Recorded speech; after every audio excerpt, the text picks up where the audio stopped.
Joined now by seniors Greg St. Jean and Mike Callaghan of the men's basketball team. Guys, thanks for being here. Thanks, Mike. Thanks for having us. Yeah, guys, as seniors and captains on the basketball team, what are your impressions coming out of this weekend and your guys' performance? Mike, it was a good start for us. Wasn't the stiffest of competition as far as what we see in the NESCAC, but it was a great tune-up for Williams tomorrow, and it's just fun to be back out there. We love being under the lights playing in Silhouette, so to get back out there and get that championship trophy was awesome. Mm-hmm. Yeah, we're excited to be 2-0. One of the things we really talked about was coming off and starting the year off the right way, and that was winning the Herb Kenny tip-off tournament for Coach Kenny, and taking our picture with him at the end of the game on Saturday meant a lot to us as a program and as a university, so we were excited to get those wins, and now we're looking forward. Yeah. Talking to you guys in the preseason really emphasized the work that you guys as a group, collective, the upperclassmen and the younger guys did in the offseason and the preseason. What have you seen thus far in the payoff it's had? I've seen guys just being ready to play. Practices have been great. They've been competitive. It's been great to see a bunch of younger guys being able to push these older guys and making practices as competitive as I've seen at Wesleyan. And one of the things we really stressed about in the offseason was being in good shape and being ready to defend. At the college level, if you can't defend, you can't play.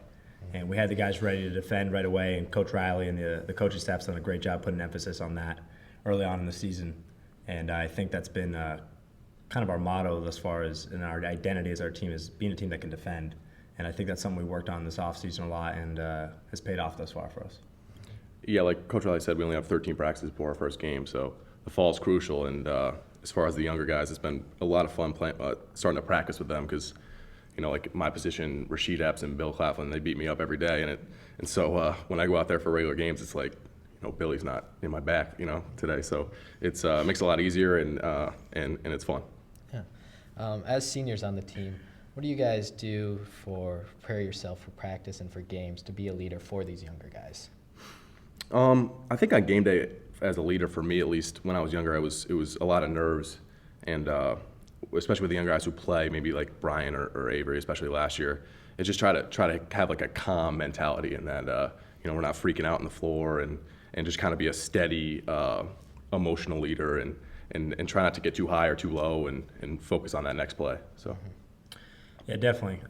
Watching Mike and watching Shaw and Derek and Matt as the other seniors, they do a really good job leading by example, and that's something that's contagious. They do a good job, with the next play mentality. When things go wrong, they stick with it and keep going. I've had a little bit of a different run just because of injuries. I'm not out there playing, so a lot of things I'm doing is vocal leadership and trying to keep guys mentally ready to play. So on game day, one of the big things I do is just make sure everyone's ready to go. Positive attitude on game day. One of our sayings is nothing goes wrong on game day, and that's something we really preach, and I really try to keep the guys positive and keep them ready to perform because you never know when your numbers are going to get called. Yeah. I want to build off of that a little bit, Greg, and you're coming off knee surgery, going to be coming back in the second half of the season for us. As you were saying, on game day, being in the stands, we see and hear you hollering out there, getting in guys' ears, talking to the bench. What is it that you're seeing and that you're communicating to the guys? I've had an interesting run, and this hasn't been the college career I'd hoped, but I wouldn't do it over again. This has been perfect for me. I've developed a great relationship with my seniors and a lot of trust with them, and Coach Riley especially. Him and I have had a great relationship, and I've always wanted to be a coach since I was younger, and Coach Riley's instilled a lot of confidence in me and allowed me to kind of take on a coaching role from the sidelines and allowed me to express some knowledge and also stay in our guys' heads constantly. And, if I can't be out there playing, one thing I want to do is make sure my voice is heard and make sure I have an impact on the game.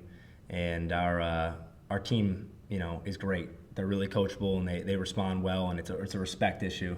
And I can't say enough about how easy it's been them making the transition from me being on the bench as opposed to playing out there. They make things easy for me because it's tough being over there, but at the same time, watching these guys compete is my favorite thing to do, and they do a great job for it. Mm-hmm. Looking to tomorrow's game, as players, what's your mindset the night before a game, especially against a Little 3 rival like Williams? Just try to relax. Me and Greg might watch a inspiring movie or something like that. But like we said before, nothing goes wrong on game day, and we try to stay focused, stay calm. Obviously, big rivalry game, Williams tomorrow. They're a great team. But we try to have our approach not change for any game. It shouldn't be any different than SUNY Maritime or Daniel Webster. So we're going to come in there, give it our all, and hang our hat on that at the end of the day. Yeah, definitely. Like Mike said, we might be watching the Fellowship of the Ring tonight. I'm hoping we can find that somewhere. Yeah, but like Mike said, we're relaxing. We've been here before. This is our 8th time playing Williams. We know who we're playing against. What we're trying to do is really try to make sure we're mentally prepared, but at the same time, give everyone confidence and let the younger guys, understand and keep them calm, because we know what to expect, but, the freshmen are still learning. They've only played two college basketball games. This is their first taste of the NESCAC, and it's a different beast. We like to say when you get in the NESCAC play, and obviously this is an official NESCAC game, but it's a big rivalry game with the Little Three. It's a different vibe out there. And like Mike said, we try to keep the same mindset. Don't want to get too high or too low or too excited. We just try to keep things at an even playing field and come in there and do what we do. The Fellowship of the Ring, that's a new one I haven't heard guys watching prior to games, but hopefully it'll get you guys ready for tomorrow. I want to thank you for being here and wish you the best of luck. No problem. Thanks, Mike. Mike.